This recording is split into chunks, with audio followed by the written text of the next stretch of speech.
গতকাল বিকেলে গাজীপুর চৌরাস্তা চান্দিনা এলাকায় আসাদুজ্জামান তুহিন নামের এক সাংবাদিককে চাঁদাবাজির ভিডিও লাইভ করায় এক মহিলার নেতৃত্বে কয়েকজন যুবক হাতে রামদা তাড়ালো চাকু দিয়ে এলোপাথারি কুপিয়ে তাকে হত্যা করা হয়।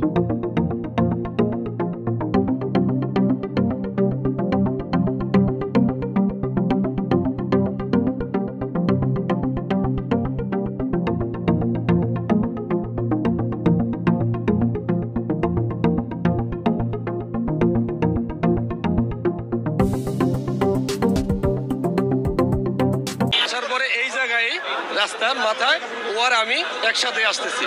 এর মধ্যে মহিলা আর কয়েকটা ছেলে একজনটা ধাওয়ানি মারছে, সে সাদা শার্ট গায়ে ধাওয়ানি দেওয়ানে সে ওই দৌড় দিচ্ছে, যখন স্যান বাইর করছে ওই ছেলেটা তো বাঁচার লাগে দৌড় দিচ্ছে, তখন ও আমার কাছেই ও হঠাৎ করে পিছ দিয়ে দৌড় দিল, ও আবার মোবাইল বাইর করছে, বুঝতে পারছেন? তো মোবাইল বের করে তখন আমি ওরা খুঁজতেছি কই গেল, সব আলজল লেগে গেছে গা, যে কি ব্যাপার ঘুমনে কি হইলো, কেরা ওই যে স্যান ধাওয়াইতেছে, আমি পিছে পিছে দৌড় পারি, এদিকে দৌড় পারি, পরে শুনি যে এই জায়গায় আইসা এই দোকানের মধ্যে তারা কোবাইতেছে, তখন আমি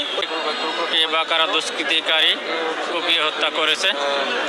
আমরা এখানে আসার পরে কিছু তথ্য পেয়েছি, ভিডিও ফুটেজ পেয়েছি,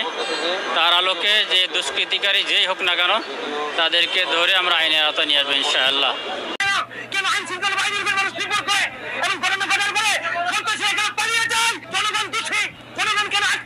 আমি চা বানাইতেছি, তারপরে ওই ভাইয়াটা ধরে আসছে আমার দোকানে